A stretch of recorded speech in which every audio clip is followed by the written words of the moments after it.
The truce will be significant for humanitarian aid because it will allow for a large number of humanitarian aid trucks and convoys to enter the Gaza Strip.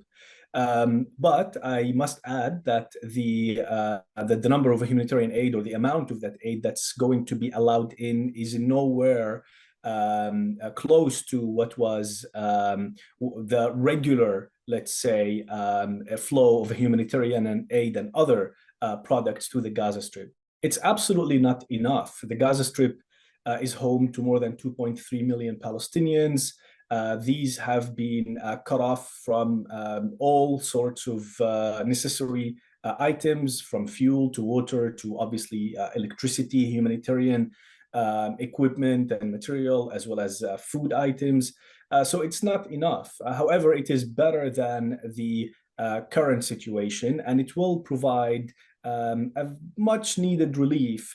I think both sides are serious about their commitment to this truce. The fact that it took 46 days before a first truce has been agreed should tell us a lot. The United States, Qatar, as well as the Egyptians have been working very hardly behind the scene in order to ensure the success of this truce. And the terms of this truce are very elaborate.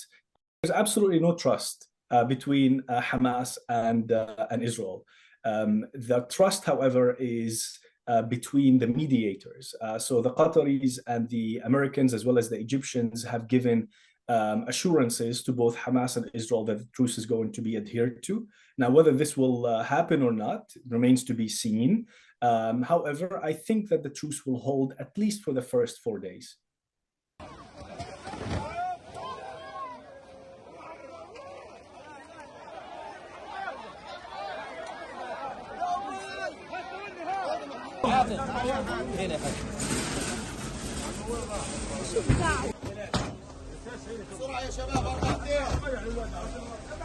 Well, it's a life-saving pause. I mean, we have over 2 million people who are in threat of starvation and the outbreak of communicable diseases because of lack of food, clean water, medicine, and fuel to run electricity for hospitals and other life-saving needs. So without this pause happening right now, we would have people dying as a result. The 4-day pause is long enough to get quite a lot of supplies in, save a lot of lives, and it's suggested that there'll be further pauses in future.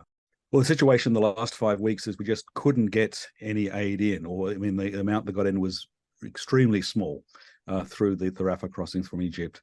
Now it looks like we'll get enough aid in to make a real difference because, you know, you've got 2+ million people. That takes a lot of aid just for daily living requirements, emergency aid. So this has come, I mean, it's come too late, but it's come just in time to save many lives.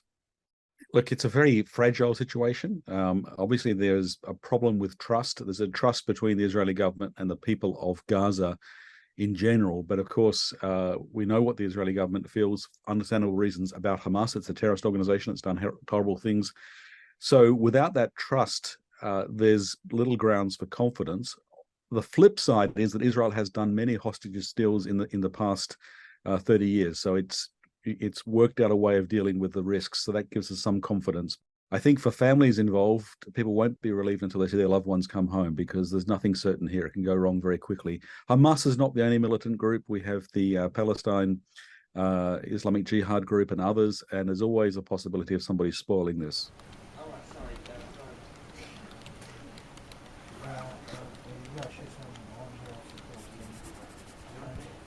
Do you want a full reference number? 646.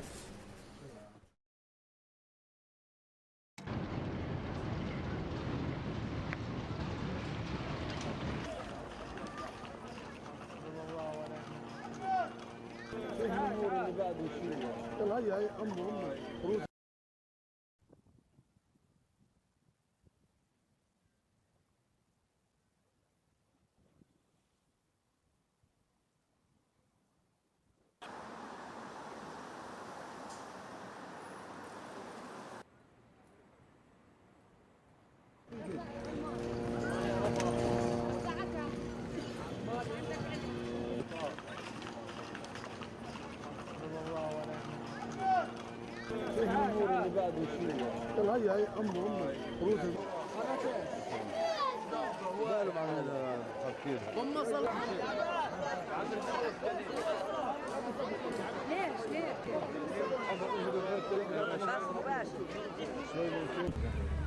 هذا هي الحمار هذا شايفه اشتغل غاز هذا الجنات الحق بس الفلوس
شو بدك تحط فيها؟ يمين خذوا معك الله امان علينا